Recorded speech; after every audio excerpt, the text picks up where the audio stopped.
Hey dosto, welcome back to my YouTube channel Shariful Vlogs. আপোনালোকৰ খবৰ কেনেকুৱা? আশা কৰো সকলোৱে ভালে আছে। চাক মই আজি নদীৰ ওচৰলৈ গৈ আছো, মথাউৰিৰ মাজে মাজে গৈ আছো। চাক মানুহৰ কি অৱস্থা হৈছে বানপানী অসমৰ। এয়া হৈছে আমাৰ অসমৰ বানপানী হৈ যোৱাৰ পিছৰ দৃশ্য আপোনালোকক দেখাই আছো। চাক বানপানী হৈ গৈছে, তথাপিও কিমান পানী এতিয়াও কমা নাই, বহুত কমিছে পানী, তথাপিও পানীয়ে বহুত মানুহৰ ক্ষতিগ্ৰস্ত কৰিছে। বানপানীৰ ফলত জীৱ-জন্তু থাকিব পৰা নাই, ইহঁত আহি মথাউৰিত থাকি আছে। চাক কিমান পানী আৰু পানীয়ে আমাৰ অসমখন একেবাৰে ধ্বংস কৰি পেলাই আছে। প্ৰত্যেক বছৰত অসমত বানপানীৰ সমস্যা কেতিয়াও সমাধান নহয়।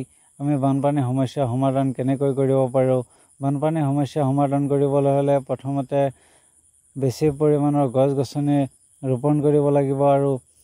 আৰু এটা পদ্ধতি আছে যে চৰকাৰে নদীত গাঁত খান্দি দিব লাগে, দ কৰিব লাগে। সেইটো সম্ভৱ নহয়, তথাপিও আমি নিজে কিবা ব্যৱস্থা কৰিব লাগে যাতে বানপানী কমকৈ হয়। সেই দোস্ত, আপোনালোকক বানপানীৰ পৰিৱেশ অলপ দেখাবলৈ চেষ্টা কৰিলোঁ।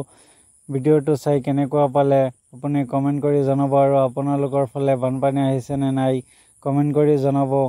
চাক মাথাউৰিৰ তলত একেবাৰে বানপানী হৈ গ'ল।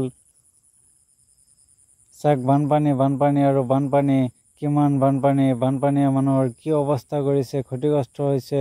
বিভিন্ন ধৰণৰ বস্তু উঠুৱাই লৈ গৈছে, ঘৰ-দুৱাৰ উঠুৱাই লৈ গৈছে। জীৱ-জন্তু খাব নোৱাৰে, মানুহ খাব নোৱাৰে। বানপানীৰ ফলত বিভিন্ন ধৰণৰ খেতিপথাৰ মানুহৰ নষ্ট কৰিছে।